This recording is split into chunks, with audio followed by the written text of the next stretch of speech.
ಪ್ರಿಯ ವೀಕ್ಷಕರಿಗೆ ನಮಸ್ಕಾರ. ಇವತ್ತು ವಿದ್ಯೆಯನ್ನು ಕುರಿತಾಗಿ ಒಂದು ಒಳ್ಳೆಯ ಮಾತು ಬರುವಂತಹದ್ದು.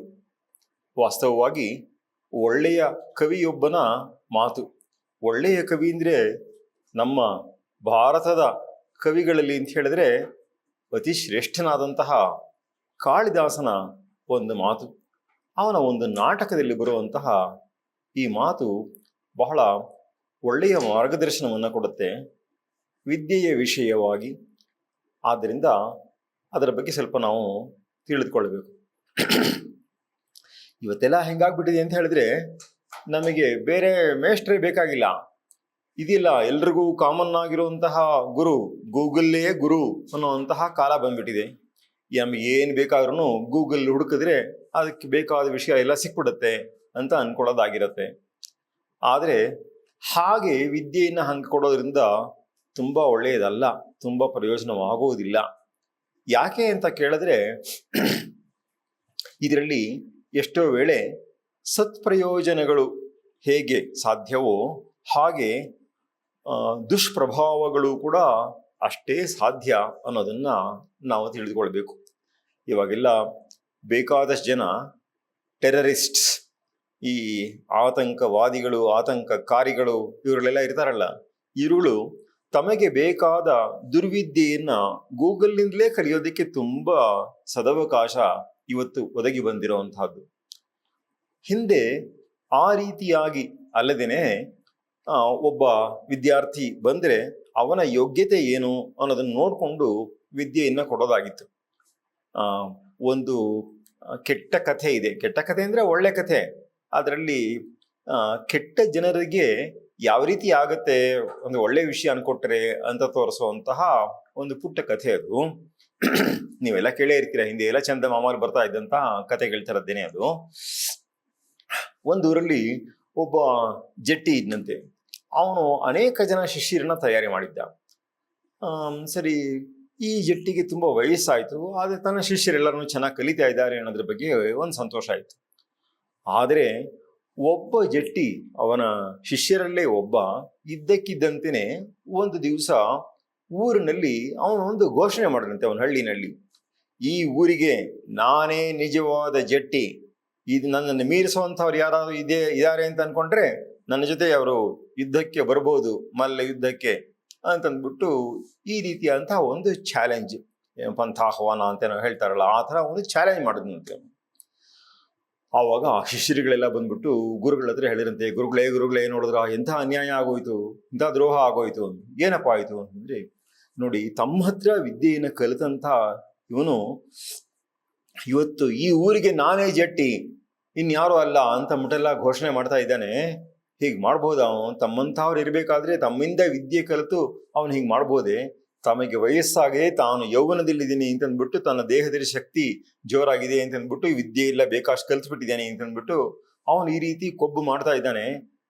ಇದಕ್ಕೆ ಏನು ಮಾಡೋದು ಇದಕ್ಕೆ? ಅಯ್ಯೋ, ಮಾಡ್ಕೊಂಡು ಹೋಗ್ಲಿ ಬಿಡಪ್ಪ.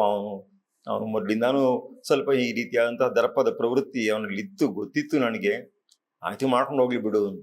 ಆದರೆ ಶಿಷ್ಯರಿಗೆ ಸಂಕಟ ಸಹಿಸಕ್ಕಾಗಲಿಲ್ಲ. ತಮಗೂ ಇದನ್ನ ಒಂದು ರೀತಿ ಇನ್ಸಲ್ಟು, ಒಂದು ಚಾಲೆಂಜು ಈ ರೀತಿ ಮಾಡ್ತಾ ಇದ್ದಾನೆ ಅವನು. ಆದ್ರಿಂದ ಅವನಿಗೆ ಬುದ್ಧಿ ಕಲಿಸ್ಲೇಬೇಕು. ಏನು ಮಾಡೋದು ಗುರುಗಳೇ ಅಂತ ಹೇಳಿದಂತೆ.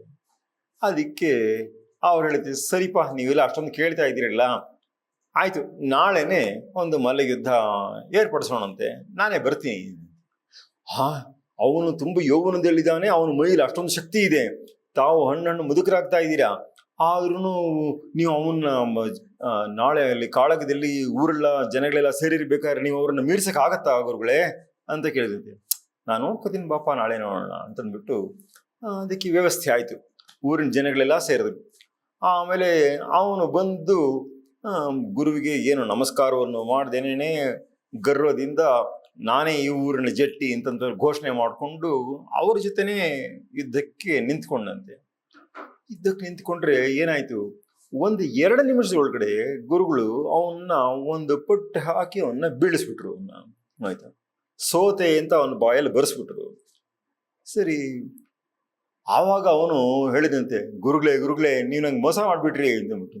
ಏನು ಅಂತಂದ್ರೆ, ಈ ಪಟ್ಟು ನಂಗೆ ಹೇಳ್ಕೊಟ್ಟಿರ್ಲಿಲ್ಲ ನೀವು ಅಂತನಂತೆ. ಅದಕ್ಕೆ ಇಲ್ಲಪ್ಪ ಇಂಥ ದಿವಸ ಒಂದು ಬರುತ್ತೆ ಅಂತ ನಂಗೆ ಮೊದಲೇ ಗೊತ್ತಿತ್ತು, ಅದಕ್ಕೋಸ್ಕರ ಹಂಗೆ ಇಟ್ಟಿದ್ದೆ ಅಂತ ಅಂದ್ಬಿಟ್ಟು ಹೇಳಿದಂತೆ. ಆವಾಗ ಆ ಶಿಷ್ಯನಿಗೆ ಜ್ಞಾನೋದಯವಾಯಿತು ಅಂತಂದ್ಬಿಟ್ಟು ಊರಿನ ಜನಗಳೆಲ್ಲರೂ ಅವನಿಗೆ ಛೀಮಾರಿ ಹಾಕಿ, ಅಲ್ಲಯ್ಯ ಅಷ್ಟು ದೊಡ್ಡ ಗುರುಗಳ ಹತ್ರ ನೀವು ವಿದ್ಯೆ ಕಲಿತು ಹೀಗ ಮಾಡೋದು ಅಂತಂದ್ಬಿಟ್ಟು ಅವನ್ನೇ ಜನಗಳೆಲ್ಲ ಅನ್ನೋ ಹಂಗಾಯ್ತು. ಅವನಿಗೆ ಮುಖ ಪೆಚ್ಚಾಯ್ತು. ಆಮೇಲೆ ತಾನು ಮಾಡಿದ ತಪ್ಪಿನ ಅರಿವಾಯಿತು.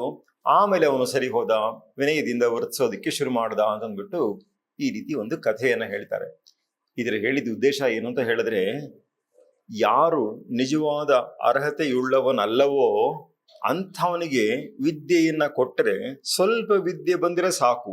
ಅದರಿಂದ ಅದೇನೋ ಒಂದು ದುರುಪಯೋಗ ಮಾಡ್ಕೊಳ್ಳೋದ್ರ ಕಡೆಗೆ ಅವನ ಪ್ರವೃತ್ತಿ ಹೋಗುತ್ತೆ ವಿನಃ ಅದನ್ನ 4 ಜನಕ್ಕೆ ಉಪಯೋಗವಾಗುವಂತೆ ಉಪಕಾರವಾಗುವಂತೆ ಬಳಸಬೇಕು ಅನ್ನೋದು ಹೋಗೋದಿಲ್ಲ ಹಂಗೆ ಅಂತಂದ್ಬಿಟ್ಟು ಹೇಳುವಂತಹ ಮಾತು. ಇದಕ್ಕೆ ಪ್ರತಿಯಾದಂತಹ ಒಂದು ಉದಾಹರಣೆ, ಒಂದು ಪ್ರತ್ಯುದಾಹರಣೆ, ಆಪೋಸಿಟ್ ಎಕ್ಸಾಂಪಲ್ ಏನಪ್ಪಾ ಅಂದ್ರೆ, ಗುರು ಕೊಟ್ಟ ವಿದ್ಯೆ ಏನಿದೆಯೋ ಅದು ಗುರು ಏನು ಕೊಟ್ಟನೋ ಅದಕ್ಕಿಂತಲೂ ಚೆನ್ನಾಗಿ ಆಗ್ಬಿಡುವಂತಹದ್ದು. ಅರೆ ಹಿಂಗೆಲ್ಲ ಆಗಕ್ಕೆ ಸಾಧ್ಯವಾ? ಗುರುವಿನೇ ವಿದ್ಯೆಯನ್ನು ಚೆನ್ನಾಗಿ ಅವನು ಅಭ್ಯಾಸ ಮಾಡಿ ಅದರಲ್ಲಿ ಪಳಗಿ ನಿಷ್ಣಾತನಾಗಿ ಅವನು ಕೊಡುವಂತಹ ವಿದ್ಯೆಯನ್ನ ಒಬ್ಬ ಶಿಷ್ಯ ಮೀರಿಸ್ಬಿಡೋದಕ್ಕೆಲ್ಲ ಸಾಧ್ಯನಾ ಅಂತ ನಮಗೆ ಪ್ರಶ್ನೆ ಬರಬಹುದು. ಅಸಾಧ್ಯವಲ್ಲ ಅನ್ನೋದಕ್ಕೆ ಒಂದು ಒಳ್ಳೆಯ ಉದಾಹರಣೆಯನ್ನ ಕಾಳಿದಾಸ ಕೊಡ್ತಾನೆ. ಏನಂತ ಹೇಳಿದ್ರೆ, ನಮಗೆಲ್ಲ ಗೊತ್ತಿರಬಹುದು ಈ ಮುತ್ತು ಅನ್ನೋದು ಹೆಂಗಾಗತ್ತೆ ಅನ್ನೋವಂಥದ್ದು. ಅದಕ್ಕೆ ಏನು ಹೇಳ್ತಾರೆ ಅಂತ ಹೇಳಿದ್ರೆ, ಆಕಾಶದಿಂದ ಮೋಡದಿಂದ ಮಳೆ ಬರುತ್ತಿಲ್ಲ, ಆ ಮಳೆಯ ನೀರಿನಲ್ಲಿ ಒಂದು ಚಿಪ್ಪಿನ ಒಳಗೆ ಬಿದ್ದಂತಹ ನೀರಿನ ಹನಿ ಅದು ಸ್ವಾತಿ ನಕ್ಷತ್ರದಲ್ಲಿ ಬಿದ್ದಿದ್ರೆ ಅದು ಮುಂದೆ ಮುತ್ತಾಗಿ ಪರಿವರ್ತನವಾಗತ್ತೆ ಅಂತ ಹೇಳುವಂತಹ ಮಾತು ಒಂದಿದೆ. ಹಾಗೆ ಇಲ್ಲಿ ಗುರು ಅಥವಾ ಮೋಡ ಅದು ಕೊಟ್ಟದ್ದು ಒಂದು ಜಲದ ಬಿಂದು, ಆದರೆ ಅದು ಆದದ್ದು ಮುತ್ತು. ಜಲದ ಬಿಂದುವಿನ ಬೆಲೆ ಏನು, ಒಂದು ಮುತ್ತಿನ ಬೆಲೆ ಏನು? ಆದ್ರಿಂದ ಬಂದಂತಹ ಮುತ್ತು, ಆದದ್ದು ಬಂದಂತಹ ನೀರು, ನೀರಿನ ಕಣ, ಆ ನೀರಿನ ಹನಿ, ಆದದ್ದು ಮುತ್ತು. ಹೀಗೆ ಎಷ್ಟು ಮೊದಲು ಬಂತೋ ಅದಕ್ಕಿಂತಲೂ ಉತ್ಕೃಷ್ಟವಾಗಾಯಿತು ಅಂತ ಹೇಳೋದಕ್ಕೆ ಕಾಳಿದಾಸ ಈ ಮಾತನ್ನು ಹೇಳ್ತಾನೆ. ಜಲಮೀವ ಸಮುದ್ರ ಶುಕ್ತವು, ಸಮುದ್ರದ ಶುಕ್ತಿ ಅಂದ್ರೆ ಚಿಪ್ಪು, ಕಪ್ಪೆ ಚಿಪ್ಪಿನ ಥರದ ಒಂದು ಚಿಪ್ಪದು. ಸರಿ, ಸಮುದ್ರದ ದಡದಲ್ಲಿ ನಾವು ಶಂಖಗಳು, ಚಿಪ್ಪುಗಳು, ಇದನ್ನೆಲ್ಲ ಈ ಥರದ್ದೆಲ್ಲ ನೋಡ್ತೀವಲ್ಲ, ಇದೆಲ್ಲ ಬೇರೆ ಬೇರೆ ಪ್ರಾಣಿಗಳು ಮಾಡ್ಕೊಂಡಿರುವಂತಹ ಗೂಡುಗಳು. ಶಂಖ ಅನ್ನೋದು ಒಂದು ಗೂಡು, ಚಿಪ್ಪು ಅನ್ನೋದು ಒಂದು ಗೂಡು, ಅದು ಅಷ್ಟೇನೆ. ಆದ್ರೆ ಅದರೊಳಗಡೆ ಬಿದ್ದಂತಹ ನೀರು ಮುಕ್ತಾ ಫಲತಾಂ ಪಯೋದಸ್ಯ, ಮುಕ್ತಾ ಫಲತಾಂ ವ್ರಜತಿ ಅಂದ್ರೆ ಸಂಸ್ಕೃತದಲ್ಲಿ ಮುಕ್ತಾ ಫಲ ಅಥವಾ ಬರೀ ಮುಕ್ತಾ ಅಂತ ಹೇಳಿದ್ರು ಕೂಡ ಮುತ್ತು, ಸಂಸ್ಕೃತದ ಕನ್ನಡದ ಮುತ್ತು ಅನ್ನೋ ಪದ ಬಂದಿರೋದು ಸಂಸ್ಕೃತದ ಮುಕ್ತಾ ಅನ್ನೋದ್ರಲ್ಲೇ ಬಂದಿರುವಂತಹದ್ದು.